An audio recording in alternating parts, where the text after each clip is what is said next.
যে আওয়ামী লীগের যারা মন্ত্রী ছিলেন, এমপি ছিলেন বা গুরুত্বপূর্ণ পদে ছিলেন, এরা দল সংগঠন গোছানো বা সরকারের জনপ্রিয়তা বৃদ্ধির জন্য কোনো ভূমিকা রাখতে পারেননি, কিন্তু তাদের এগুলোতে ওনাদের আগ্রহ ছিল না। মূল আগ্রহ ছিল কিভাবে নিজেদের অর্থবিত্তে ফুলে ফেঁপে ওঠা যায় এই দিকে। মানে আপনি কি মনে করেন?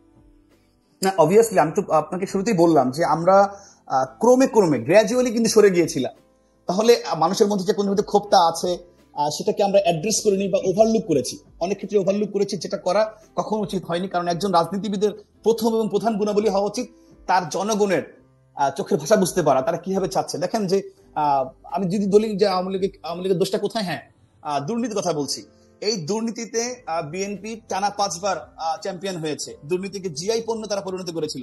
তো সেই জায়গা থেকে যদি আওয়ামী লীগকে আমি বিশ্লেষণ করি যে আওয়ামী লীগ বিএনপি প্রথম হয়েছে, আওয়ামী লীগ শেষের দিক থেকে 14-15তম হতো এভারেজে। তো আমরা যদি 200 মার্ক 200টা দেশ, পাস মার্ক কিন্তু আপনার হচ্ছে 33 বলি বা 200 মার্ক হলে 66 হবে, সেখানে কিন্তু আমরা এক ধরনের ফেইলের দিকে গিয়েছি।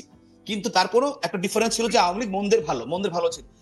দেখা যায় উন্নত বিশ্বে যখন আপনার দুর্নীতি হয়, অনিয়ম হয়, সেটা কিন্তু এফেক্ট করে একটা সার্টেন স্টেজ পর্যন্ত উপরের দিকে। কিন্তু দেখা যায় আমাদের মতো দেশগুলোতে, উন্নয়নশীল দেশগুলোতে যেটা হচ্ছে বড় চ্যালেঞ্জ হয় যে দুর্নীতির এই পাওয়ারটাকে কখনো যেন সাধারণ মানুষ একদম প্রান্তিক পর্যায়ে না যায়। কিন্তু আমরা এই জায়গাটাতেও আমরা মনে হয় যে পুরোপুরি সফলতা অর্জন করতে পারিনি। যেটা বলেছে দুর্নীতির বিরুদ্ধে টলারেন্স, কিন্তু দেখা যায় একটা আপনার ভোটার আইডি কার্ড করতে যাবে, একটা টিসিবির কার্ড করবে, বা সাধারণ মানুষ যে কোনো একটা সেবা নিতে যাবে, পাসপোর্ট অফিসে যাবে, সেখানেও তারা হ্যারাসমেন্টের শিকার হয়েছে, সেখানে তারা দুর্নীতি হয়েছে।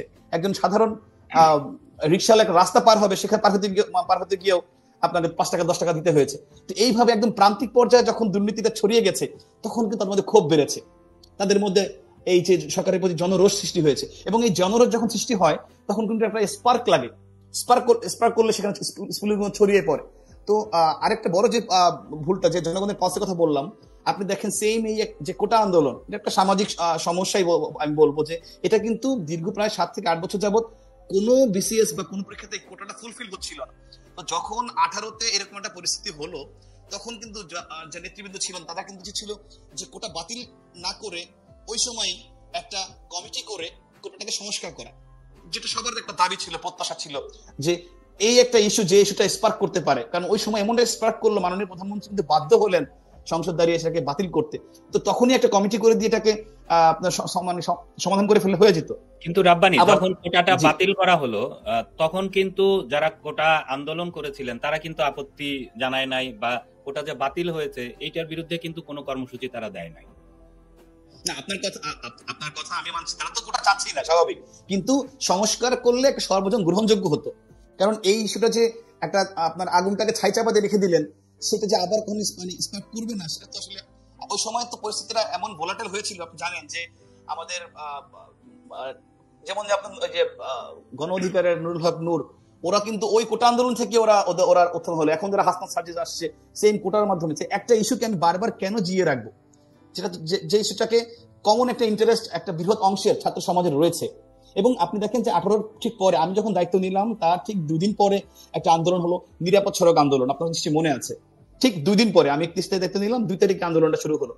তো যখন ওই আন্দোলন কিন্তু সেম ভাবে এই 24-এর আন্দোলনে যেভাবে ষড়যন্ত্রের বস বিপন্ন করা হলো, ম্যাটিকুলাস ডিজাইন হলো, ওই ডিজাইনটা কিন্তু ওই সময়ও ছিল। একদম বাচ্চাদের নামিয়ে দেওয়া হলো, খুব অ্যাগ্রেসিভ ওয়েতে সব জায়গায় শুরু হলো। তো আমি যখন দেখলাম যে পরিস্থিতি খারাপ দিকে যাচ্ছে, সঙ্গে সঙ্গে কিন্তু আমি রাজপথে নেমে শিক্ষার্থীদের কাছে গিয়ে বললাম যে এই আন্দোলনটা যৌক্তিক, এবং এই আন্দোলনের পক্ষে ছাত্রলীগ আছে, পূর্ণ সমর্থন আছে। যদি সরকার এই ন্যায্য দাবি না মানে নিরাপদ সড়ক আন্দোলনের, তাহলে বাংলাদেশ ছাত্রলীগ সরকারের বিরুদ্ধে, এই আওয়ামী লীগ সরকারের বিরুদ্ধে আন্দোলন করবে। তো এই কথা বলার পরে কিন্তু আপনার ওদের ষড়যন্ত্রে কিন্তু ঠান্ডা পানি ঢেলে দেওয়া হয়েছে, ষড়যন্ত্রের আগুনে। তো এই জায়গাটায় আমরা মনে হয় একটা ব্যর্থতা হয়েছে। যদি পিপল কানেক্টিভিটি থাকতো, মানুষের এখান থেকে কোন দিকে যেতে পারে সেই আজ করতে পারতো। আমার মনে হয়, আমি ছাত্রলীগের একজন কর্মী হিসেবে বলি যে আমার ছাত্রলীগ পরিবার এখানে একটা ভূমিকা রাখতে পারতো। ওরাও কাজ করেছে, এটা স্বীকার করা যাবে না। কিন্তু ওরা কাছে গিয়ে, সংস্পর্শে গিয়ে যে প্রবলেমটাকে সলভ করা, এই ফেস করা জায়গাটা একটা গ্যাপ ছিল। সঙ্গে সঙ্গে, কারণ প্রথম 6 দিন যখন আপনার ও তো আন্দোলন করছিল, চেষ্টা করছিল যে কিভাবে এটাকে অশান্তিপূর্ণ করা যায়, শান্তিপূর্ণ দিকে নিয়ে। তো যখন শান্তিপূর্ণ ছিল, ওই সময় কিন্তু হাত দেওয়া যেত। সেই হাত দেওয়াটা জায়গাটায় একটা, আপনি যদি বলেন যে অবহেলা বলেন, অথবা যেভাবে দেখেন না কেন, একটা গ্যাপ আমি খুঁজে পাচ্ছি, এটা আমার দৃষ্টিতে। এটি কি এটা মানে এই ছাত্রলীগের সুযোগটা বর্তমান দেওয়া হয়নি। নেতৃত্বের গাফিলতি ছিল মনে করেন? গাফিলতি বলতে অবশ্যই না, ওরা চেষ্টা করেছে, কিন্তু শুরুতে যে একটা আন্দোলনের যে হালটা ধরা বা আন্দোলনের জায়গাটা, কারণ ছাত্রলীগ সবসময় শিক্ষার্থীদের পক্ষে থাকবে। যে কোনো, এটা বঙ্গবন্ধুর কথা, যে একজন যদি বলে সেটা যদি ন্যায্য হয়, একটা লজিক থাকে মিনিমাম, সেই জায়গাটাকে ধরতে হবে এবং সেটাকে সমর্থন জানাতে হবে। এই সমর্থন জানানোটা কিন্তু দূর থেকে জানালে হবে না, ছাত্রলীগের পক্ষ থেকে তো কাছে আমরা গিয়ে জানানো। দেখেছি যে তারা এই আন্দোলনকে সমর্থন দিয়ে মাঠে নেমেছিল এবং চেষ্টা করেছিল যে সেটা সেটা একটা সার্টেন স্টেজে গিয়ে করেছে, কিন্তু একদম ফ্রম দ্য ভেরি বিগিনিং। এবং অবশ্য ওই সময় ছাত্রলীগের একটা আপনার মিরপুরে একটা ইনডোর ক্রিকেট টুর্নামেন্ট ছিল, সেখানে ওরা একটু কাজ করছিল। কিন্তু আমাকে বুঝতে হবে গুরুত্বটা কোথায়, কোন জিনিসটা কখন করতে হবে। শুরুতে একদম from the very first day, আপনি বিন্দু থেকে সিন্ধু হয়, রায়পুরাতে বেল হয়, তো আপনি জিনিসটা যখন একদম গোড়ায় ধরবেন, তখন আর এই বাটারফ্লাই এফেক্টটা হবে না। কারণ অনেক ছোট জিনিস থেকে অনেক বড় জিনিস হয়, আমরা অতীতেও দেখেছি, চেষ্টাটা দেখেছি। আপনি দেখেন যখনই ওরা সুযোগ পেয়েছে, এই কারণ যেহেতু সরাসরি আন্দোলন করে গভর্নমেন্টকে বিপদে ফেলানো সেই ভিত্তিতে আওয়ামী লীগের ছিল, তারা পারেনি, বারংবার চেষ্টা করেছে বিভিন্ন অজুহাতে, বিভিন্ন মাধ্যমে। কিন্তু এরকম একটা সামাজিক, যেখানে common people, common students interest আছে, সেই জায়গাগুলোতে আপনার আরো বেশি গুরুত্ব দেওয়ার দরকার ছিল। কারণ একই সমস্যা 18তে আসছিল, ওই সময় এরকম আন্দোলন স্পার্ক করে ছড়িয়ে যাচ্ছিল।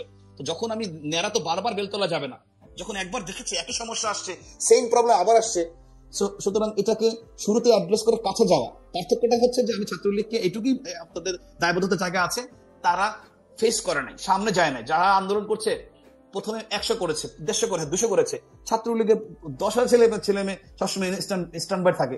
কাছে গিয়ে কথা বলে সরাসরি সামনে গিয়ে যে কি হয়েছে আসো, ওদের 6 জন বা 5 জন যেগুলো প্রতিনিধি আছে ওদেরকে নিয়ে যদি অ্যাটর্নি জেনারেল কাছে যাওয়া হতো, অ্যাটর্নি জেনারেল কাছে গিয়ে ছাত্রলীগ বরঞ্চ এই মেসেজ দিতে পারতো সারা বাংলাদেশে যে শিক্ষার্থীর এই ন্যায্য দাবিটার পক্ষে দাঁড়িয়ে তাদের পক্ষ থেকে আইনি লড়াই লড়ে ছাত্রলীগ আইনি লড়াই লড়তে পারতো on behalf of the students, এবং ছাত্রলীগ এখানে পুরো হিরো হওয়ার সুযোগ ছিল। এই জায়গাটা আমরা মিস করেছি। আমরা ইনডোর স্টেডিয়ামে গেমস নিয়ে ব্যস্ততার দিকে গেল, এই সময়ে কি আসলে এই ধরনের কর্মসূচি খুব জরুরি ছিল? না, কর্মসূচি আগে ছিল, এটা ওদের দোষ না, এটা কর্মসূচি আগে দেয়া ছিল, কিন্তু এর মাঝখানে এটা হয়ে গেছে। কর্মসূচি চেঞ্জ করা যায়, কর্মসূচি আপনি জানেন যে আওয়ামী লীগে তো কর্মসূচি দিয়ে সেটা আবার প্রত্যাহার করেছে, তো বাস্তবতার সঙ্গে মিলিয়ে তো সত্যি কথা বলতে তুষার ভাই, এখানে এই আমি যেটা দেখেছি আন্দোলনটা কাছ থেকে অবজার্ভ করেছি, যে এখানে 7 থেকে 8 বার এমন সুযোগ আসছে, ইজিলি চাইলেই আন্দোলনটাকে কন্ট্রোল করে নিয়ে আসা যেত, কিন্তু এই যেগুলো আমরা মনে হয় হেলায় হারিয়েছি যদি বলে, এটা ভুল হবে না। অনেক যেমন ধরেন আপনি যখন আদালতের এই দিকে যখন দেওয়া হলো, বুধবারের কথা বলছি আমি, তো বুধবারের তাকে রবিবার রায়টা নেওয়া ঠিক হয়নি, বুধবারটা বুধবারে করতে পারতো, একটা দিন না, একটা ঘন্টাও তখন অনেক ক্রুশিয়াল ছিল, ওটা চাইলে কিন্তু ওই বুধবারে শেষ করা যেত। এবং যখন আপনার হারুন সাহেব ওদেরকে নিয়ে কথা বলতে গেলেন, ওই কথাটা কিন্তু ওই সময় পরিস্থিতি এমন গিয়েছিল, মাননীয় প্রধানমন্ত্রী নিজে এটাকে অ্যাড্রেস করে কথা বলতে পারতেন, নিয়ে আসতে পারতেন। আরো অনেকগুলো ইস্যু ছিল, এবং বারবার যে কেন্দ্রীয় আওয়ামী লীগ নেতৃবৃন্দ তারাও চাইলে আরো আগে সে ঘটনাস্থল যেতে পারতেন।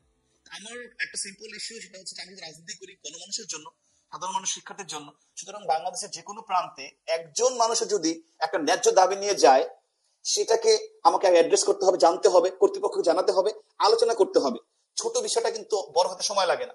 তো এই জায়গাটা আমি বলবো যে একটা এক ধরনের কি বলবো, যে অবশ্যই গ্যাপটা কিন্তু মানে পরিলক্ষিত, যে দেখে গেছে অতীতেও আন্দোলনকে জিয়ে রাখার যে টেন্ডেন্সি, আন্দোলনটা গণমানুষের দাবিটা, এটা তো শিং মাছ বা কই মাছ না, আপনি জিয়ে রেখে খাবেন। আন্দোলন হচ্ছে এর মানে কি, এটা ছোট হোক বড় হোক, এটা তো গভর্নমেন্টের এগেনস্টে যাচ্ছে। সুতরাং যেখানে আন্দোলন হোক, ফ্রম দ্য ভেরি বিগিনিং সেটাকে অ্যাড্রেস করে সেটাকে একদম সমূলে উৎপাদন করতে হবে, সেটাকে আপনার সলভ করে ফেলতে হবে।